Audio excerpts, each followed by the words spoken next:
น่าสบายดีอีกทีนึงวันนี้เนาะก็ได้มาอีกแล้วได้มาอีกวะได้มานอนบ่ได้นอนป่าเนาะแต่ละคลิปเรามานอนป่าอันกะที่ว่าคลิปนี้ก็ข้อลงมาแบบนอนแคมป์น้ำหุ่งมันบอนที่มาสุดแล้วนะบอนที่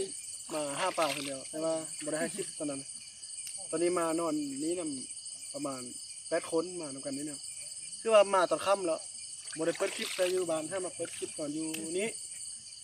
เพราะฉะนั้นแล้วพวกเขาก็เริ่มแบบกางเต็นท์อย่างเร็วๆแล้วแต่กำลังสิขัวกินเนาะตอนนี้เนาะถือว่าเป็นได้นั้น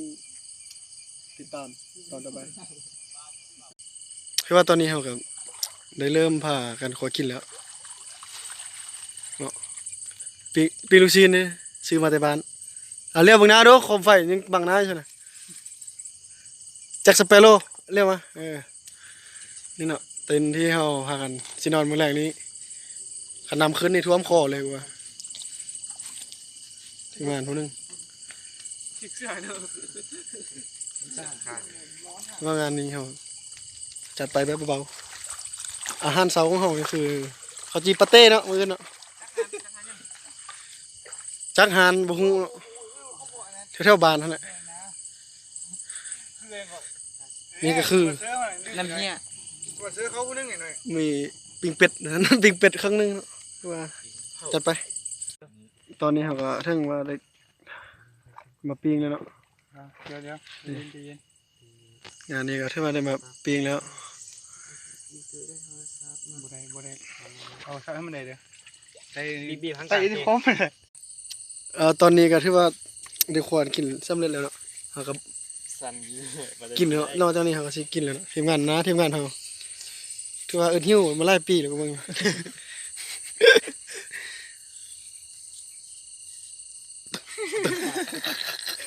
คือสิเหลือมตาคักเนาะมากินข้าวมาเด้อกินข้าวนำกันนะมาเด้อ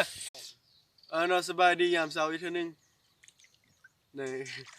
ค่ำคืนนี้อยู่ที่แคมป์น้ำหุ่งเฮาเลยก็ถือว่าบรรยากาศนี่ก็คือว่าดีหลายบ่ดีหลาย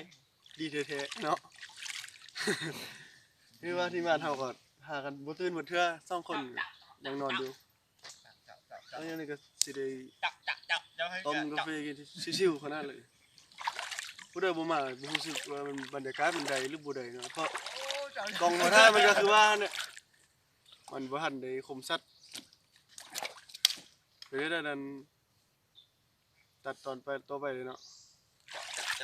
เป็นได้เช้านี้รู้สึกเป็นได้ตอนเช้านี้คักอยู่อากาศดีสุดยอดหลายมีหมอกมากับเขาได้อยู่มีหมอกหรือควันกว่าควันไล่ก็มองเห็นควันแต่มันควันอยู่มันหมอกนะติไปได้กิมจองอึม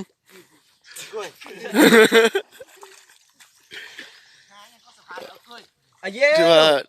บรรยากาศนี่ก็ดีเลยเย็นอยู่เลยสำนี้นะปิ้งกินบ่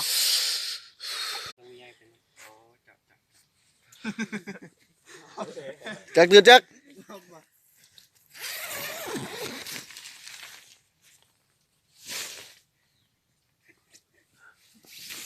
ตื่นไหมฮอนมองเหนียวเลยจีบเกลือกนิดตื่นบ่ตื่นสาวโหดขนาดนี้เจน6 โมงป้ายเลยมาตื่นวันนี้เราก็มีฮะแล้วนะครับนี่เราก็ได้เห็นเนี่ยไล่มาตัวเช่บุกเขาสิไปรับเอามาไว้เนาะเราเบิ้งเราให้เอามาไว้บริเวณสิไล่ไปเราจะเข้าไปเฮ็ดเรื่องให้ดูไป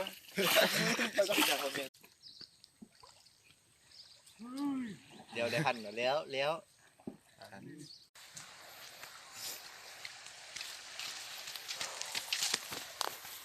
ในตอนนี้เนาะเขาถือว่าได้มาฮอตที่รถที่เขาจอดไว้แล้วมันเขาสิได้กลับบ้านแล้วเนี่ยสันนิษฐานจบคลิปลงเพียงเท่านี้เนาะเจอกันในคลิปหน้า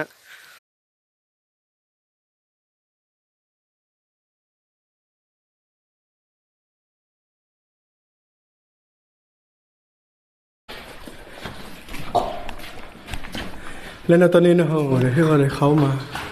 ทำทีมหอยแล้วทำภาคีนี้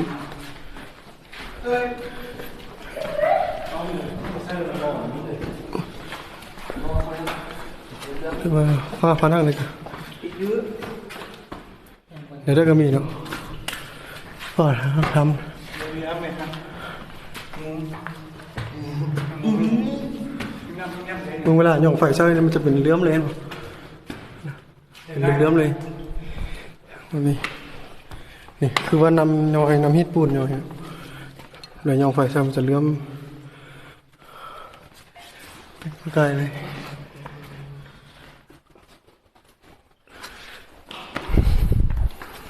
ตอนนี้มันจะเป็นห้องอุโมงค์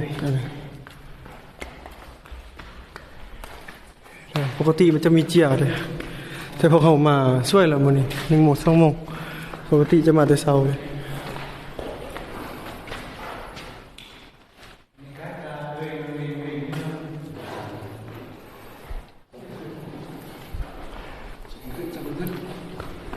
ไป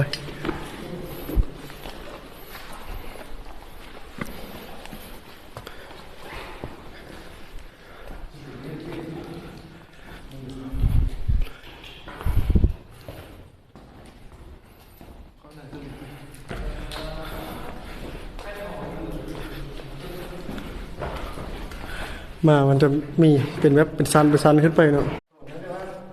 ตอนนี้เนาะเราสิได้ขึ้นไปเพิ่งชั้น2 ชั้น 3บอสเขาตีเขาเราเดี๋ยวเนาะแล้วก็ขึ้นไป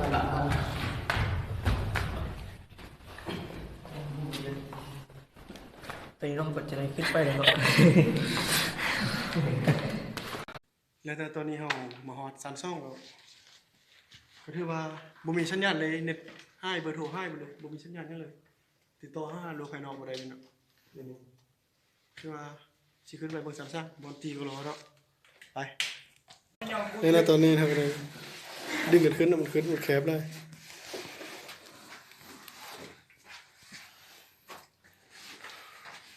ฮอดเลยเนาะเอาดึงมาดึงมา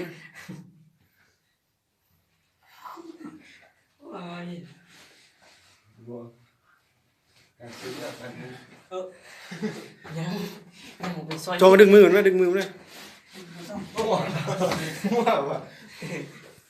นี่เนาะนี่ที่ว่าฮอตแล้วการตีกันรอเอาสีซับครับเพิ่งเลยสั่งใช่ไหมวันนี้ที่ว่าดังดีกว่ามู่เลย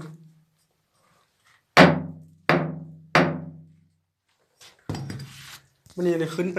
ถึงนี้เนาะทางเขาเนี่ยที่ว่าขึ้นมาอีกสัตว์นึงแล้ว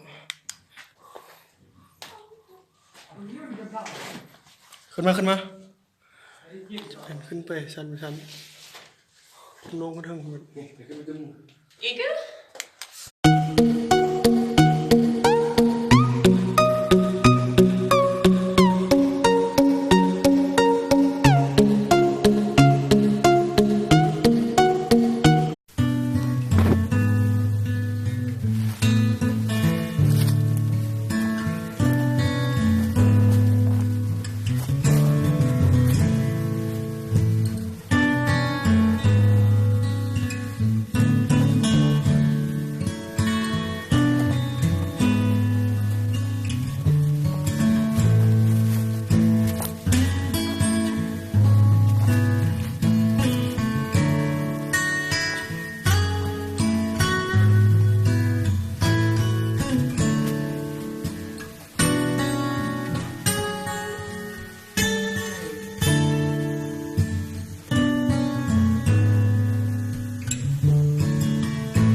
เขามาฮอดบอล